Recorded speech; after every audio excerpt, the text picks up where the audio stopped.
Expect the value wars to last a few more months.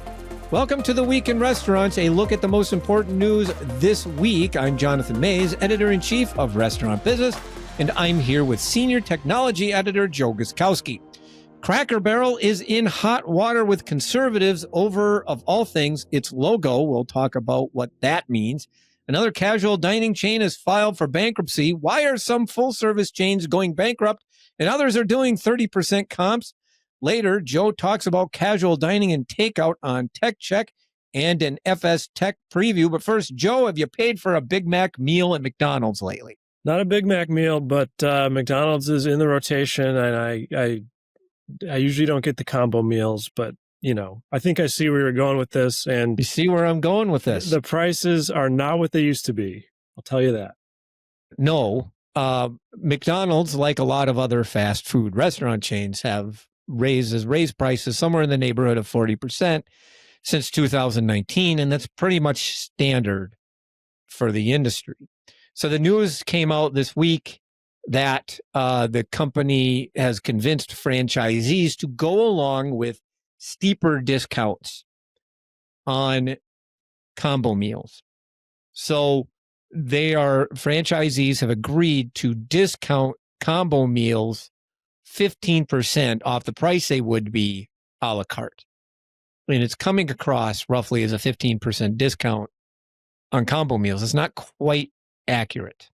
It is a 15% standard discount off of the a la carte price. And the other thing they're going to do, now the big issues to me, we're going to put that one aside for a second.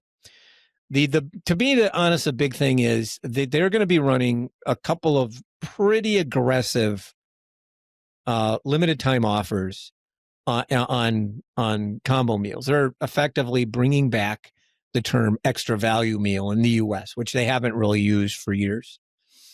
They're going to price a Big Mac meal at $8, which is a decent discount. It's a 30. That's based on the average price, that's close to a 25% discount off the average. And they're going to price a sausage and egg McMuffin value meal in the morning at $5, which is an important element for them. And then they're going to run the same price points on extra value meals with 10-piece McNuggets in November, and as well as a sausage, egg, and cheese McGriddle. And the whole point, frankly, I think, is really to just, they need to focus attention a little bit on their value. And, as we've talked ad nauseum of late, consumers are very frustrated by the prices at fast food. They continue to be frustrated about the prices at fast food. And McDonald's is sort of center of the target for this frustration. And this is McDonald's response. They talked about it a few weeks ago on the earnings call, in which they essentially said that they are taking this effort and they want to fix their core menu prices and that they wanted more national price points. And I think these extra value meals are what's going to do that. The 15% price discount is not as big as it seems, by the way. So let me give you a few numbers here. The price of a Big Mac value meal right now, on average, according to Technomic Price Pulse data, little plug for our sister company there, is $9.74. Under $10 national average. Not terrible. That by itself or the combo? No, that's a combo. Okay. No, it's a combo. I don't know I don't think anybody prices their Big Macs at $9. People say they do. No, they don't. I mean, you do get some weird spots where you might see extraordinary prices on the Big Mac, but not. Mm-hmm. The price of those items, if according to Technomic, the price of those items without the combo discount would be $10.75, according to Technomic data. So the current discount, so there is a discount, is 9.4%. So that means that the change really is only 5.6 percentage points, 560 basis points. So I'll give you another number here. This is all Technomic data. quarter pounder with cheese deluxe. Have you had a QPC deluxe, by the way? I don't think so. You're too young for a McDLT, aren't you? Yeah. You remember that? That was before my time. Yeah. Well, if you have had a quarter pounder with cheese deluxe, it's a McDLT without the fancy packaging. And it should be called the McDLT. I will stand on that soapbox until it's done. Anyway, so quarter pounder with cheese deluxe, $12.72 average price, $14.54 a la carte. If you bought them all separately, 12.5% discount off that. So really what we're talking about based just on these two items, and I got to look at more, is a 2.5 percentage point to 5 percentage point differential between, with what they're doing. So it's not that big of a change actually, but they're getting a lot of publicity about it. Well, consumers will react to that.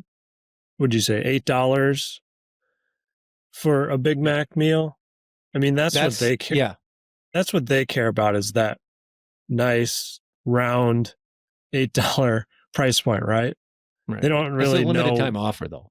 It's a limited time offer. But I mean, I get a little scared. I just got done writing a piece about why you shouldn't discount your premium items, and here McDonald's is effectively about to discount its premium items. Is a combo meal, so it's a little different, and it's a temporary item. It's not something McDonald's wants to do much. I will tell you that. There are other questions about this. We still actually don't know a ton about the details on this. My concern here really is what is that $8 price point and extending and essentially intensifying a price war that's been going on for the past year. That's my big concern. Yeah, continuing to race towards the bottom. Right. It's all Chili's in terms fault. of pricing. Yeah. You think so? I'm actually blaming this on Chili's, or crediting him, depending on your perspective. But I think that Chili's has drawn attention to prices at combo meals at quick service restaurants. People are seeing that $10.99 price point that they keep advertising left and right, and that has been spreading around on social media. And by the way, and again, I think that what Chili's has done is brilliant, but the number of price points at $10.99 is not that much. Most of their items are much more than that. And it's fine. It's marketing. That's what it's about. But people see the $10.99 price point for a burger that competes directly with the Big Mac, and they get frustrated. And I think that this is sort of McDonald's response to that. So that's my point. Chili's has opened the floodgates on these value meals, because now everyone has one. I mean, McDonald's has always had combo meals, but they haven't necessarily felt like a great value. And now, every brand's got some kind of combo that's, anywhere between $5 and $15, depending on the chain, et cetera. But that seems to be, pushing McDonald's to look at those so-called value meals again. Yeah, guess so. Joe, what the hell is going on with Cracker Barrel? Man, that's a great question. So Cracker Barrel has been in the midst of a sort of modernization turnaround effort. They're remodeling some restaurants. They've refreshed the menu. And this week they unveiled a new logo. And if you are familiar with the Cracker Barrel logo, it's got a guy sitting next to a barrel, and then the old Cracker Barrel Old Country Store words next to him. And so what they've done with the new logo is they've gotten rid of the guy in the barrel, and it just says Cracker Barrel. And, you can probably picture it. It's a minimalist, modern-looking logo. A lot of chains have done this with their logos. But this one has sparked some serious backlash on social media. Some people are just saying that, they've kind of lost the essence of the brand. But there's a large and loud sector of conservative pundits and politicians saying that this is woke, some sort of DEI effort, because they removed the white guy from the logo. It's part of this broader modernization, like I said, that has already kind of created a stir among people who know and love the old Cracker Barrel. And their stock this week has taken a huge hit after this hubbub online. It was down 13% earlier today. This is Thursday. and it has bounced back a little bit. Last time I checked, I think it was down in the 7% range. But this is becoming a real problem for Cracker Barrel. The remodels kind of, like I said, cause a bit of a stir, but, I sort of dismissed it as, a vocal minority on TikTok, whatever. But this logo thing has taken it to another level, and it's actually starting to affect the stock. And so, you start to question whether they've gone a bit too far with this effort to appeal to a younger audience. There's a lot there. So let me say a couple of things.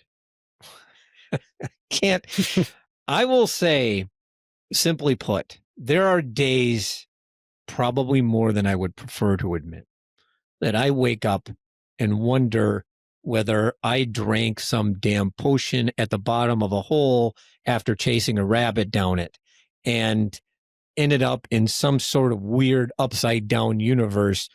I just don't understand.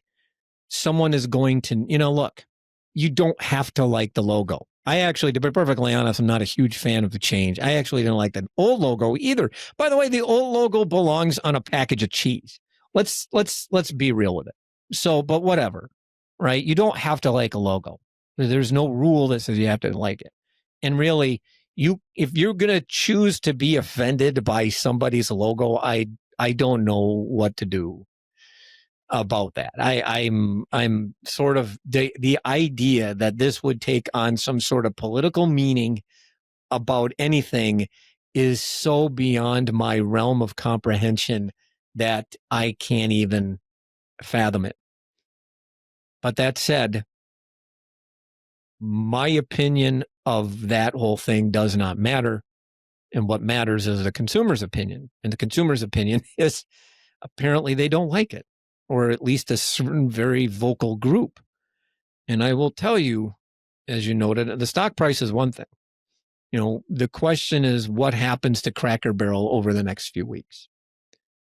And if ultimately that logo becomes a source of pain, and I think you quoted somebody in your story that suggests that maybe they might have gone too far if you see some of your core customers, some of your customers push back on it. There's sometimes, and I'll say you are who you are in this business. And I think Cracker Barrel has done some things. Now, I will say the reaction is just like way over the top. I don't get it. I'll say that again. But, we go back to the fact that they tried plant-based meat. There was no point in Cracker Barrel doing that. Actually, there's no real point in most companies doing it. But Cracker Barrel in particular was not somebody who should have ever done that. You got to remember who you are. Ultimately, and you're a family dining chain that has rocking chairs on a front porch and has long associated yourself with Americana. Just be who you are. That's fine. That's great. And it was a nice, successful chain for a long time doing that. So that suggests to me that it is a potential issue for them going forward. And social media absolutely does this time and time again. Reasonable or not reasonable. And I'll go back to the Starbucks thing, actually, starting in late 2023. Absolutely started with a bunch of boycotts over various issues, notably the Mideast conflict and unionization issues. And it actually morphed into massive issues with Starbucks, period. So these issues can take on a life of their own and are potentially really dangerous. So, it's just, as I said, I don't get it. Yeah. Well, they should be reporting their quarterly earnings here soon. We'll see if they've seen any impact, but yeah, social media giveth and taketh away. Yes, it most certainly does. Speaking of taketh away, Bravo Brio, Joe, filed for bankruptcy for a second time. That is what we would call a Chapter 22, Joseph. I like that, yeah. Yeah, and my favorite was Chapter 55, which is the old Buffets Inc. concepts. This is notable, however, as much for who owns the company as actually anything else. That's what Robert Earl bought these. And I'll say, Robert Earl went on a buying spree for a few years. And I think I don't know if all of them, but a number of his companies have filed for bankruptcy. Buca di Beppo, Bravo Brio, Planet Hollywood, and Bertucci's, if I'm not mistaken. What's going on with There's a Robert common Earl? denominator. Yeah. I guess the question is, some of them were troubled when he bought them. Like you said, Bravo Brio already had filed for bankruptcy. So that might be part of the issue. And also, three of those you mentioned are sort of Italian sit-down chains, which have, not done the greatest in the past few years. I mean, the things that they blamed, it sounds like, were kind of the same things that all the other casual dining bankruptcies have mentioned, fast casual, competition, inflation, etc. They're not brands that they don't have a lot going for them, it seems, for lack of a better word. You just don't hear about these brands. It doesn't seem like they've really done much with them since buying them. Yeah. I think, I mean, that's a great point. I mean, Bertucci's had issues time and again. Planet Hollywood has been whatever. Buca is a niche concept and always really has been. Has had, I actually tend to like it. It's not, its heyday was years ago. They've had a really weird, odd history that I won't really get into. And then Bravo Brio has been struggling for a long time. And, at the end of the day, you buy these companies out of bankruptcy, you're automatically in danger of another one as a rule. Especially if you have any debt, leases, whatever, and you're not putting any money into it. But that gets me to the point, I guess, which is one of the points. We just got done talking about Chili's doing 24% comps and 40+% on a 2-year basis. And now here we are talking about a casual dining bankruptcy. How can Chili's do 40% comps? And yet we've seen this long string of bankruptcy filings of companies that at one point were really big. You got Red Lobster, maybe the biggest single bankruptcy we've actually ever had in the restaurant business. TGI Fridays was a huge chain once. Hooters is Hooters. Bravo Brio was a publicly traded company not that long ago. Buca di Beppo, despite its sordid history, was a notable chain. I mean, you're not talking about small concepts, and yet they're filing for bankruptcy left and right. And yet we got Chili's doing positive comps. We got BJ's. We've got Applebee's kind of turning it around a little bit, gaining share and stuff like that. Why? Well, one difference is the three that you just mentioned are publicly traded, and probably the financial situation is a little better than Red Lobster, which was private equity, Hooters, private equity. I mean, that's part of it. They were loaded up with debt. But the other thing is that, like, Chili's did not rest on its laurels. Hochman came in and he had a plan, and they executed it to perfection. And a lot of these other brands have just been sort of coasting, static, not really trying anything new. So that's what Chili's did, and they luckily didn't, I don't think, had the same financial issues and had people willing to invest in the plan. But you have to succeed right now in full service. You have to be active, proactive. You can't just do what you've been doing for years. And that's what Chili's showed everyone. And that's now what BJ's has done and what Applebee's is doing and what all these other brands will have to do. I mean, the key point is you invest behind marketing, but you invest behind operations, and then you invest in marketing. You have to invest into your companies. And a lot of these companies were, if you're going to buy a company, especially a turnaround, and by the way, Kevin Hochman will tell you that they could have gone in that same direction. They had a lot of debt. They and they could have easily made compromises and ended up in the same boat, but instead the company chose to invest behind operations and then, in marketing, and then they were ready for the customers when they came. I don't think you can necessarily expect to get 30% comps if you do that, but you can certainly do what BJ's and Applebee's are doing, and then you use targeted discounts to get customers in the door.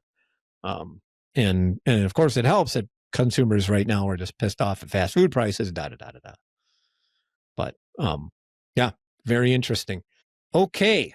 Coming up later in the podcast, Joe will check with some tech with Tech Check and an FSTEC preview. But first, whatever advertisement Spoons reels up next. Are you looking for a new podcast that provides practical tips for running your restaurant business? Do you want to hear from the food service world's most influential decision makers? Then go subscribe to my podcast, Takeaway with Sam Okus, which features everyone from the CEOs of the biggest restaurant chains to the leaders of small but mighty emerging brands. At the end of each interview, I provide my takeaways from the discussion, giving you actionable insights that you can take with you on the go. Go subscribe to Takeaway with Sam Okus wherever you listen to podcasts.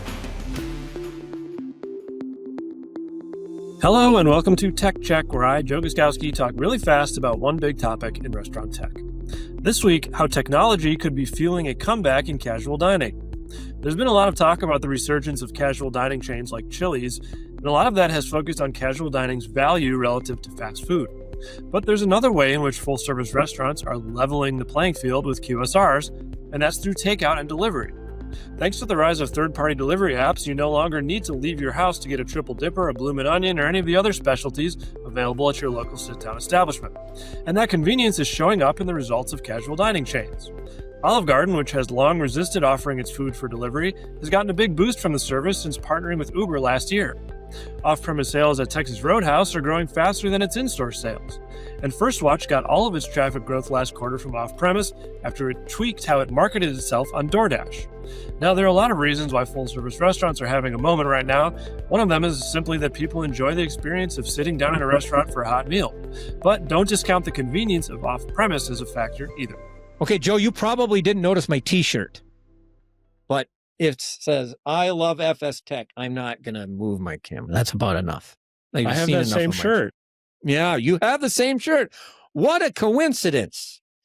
The FSTEC folks sent us both the same shirt. We should write a letter or something. Anyway, FSTEC is absolutely the place where you can go to learn all about what is happening in restaurant technology. Joe and I are going to be there. Joe, what are you talking about? I am talking to some CIOs, CTO types in a sort of a hot seat format.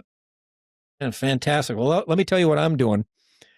Let me tell you a little story, actually. I was in Singapore last year at FSTEC Asia, and I did this wonderful interview with Zarek Pearson, the Chief Information Officer for Five Guys. It was actually really phenomenal. It was so good that I've literally been begging Emily Nordy, our head of events content, to bring that interview stateside. And now we're actually going to do it. You're going to get a chance to listen to it. I might be setting expectations maybe a wee bit too high, but I can tell you it was one of the better interviews I've ever done on stage. I am super looking forward to it. And by the way, later on, Joe, during that trip, Zarek took us all to a Five Guys in Singapore. And right there on the wall was a copy of a cover of Restaurant Business Magazine. So that was a phenomenal trip. And we made it to Singapore. You and Zarek should go on tour. And we should. We might if it works out really well. All right. And that should do it for the Week in Restaurants, which was edited, as always, by Spoons. Artwork by Nico Hines. You can find this and other episodes of the podcast on our website at restaurantbusinessonline.com. But by all means, subscribe on Apple Podcasts or Spotify. I'm Jonathan Mays for Joe Guskowski. Thank you for listening.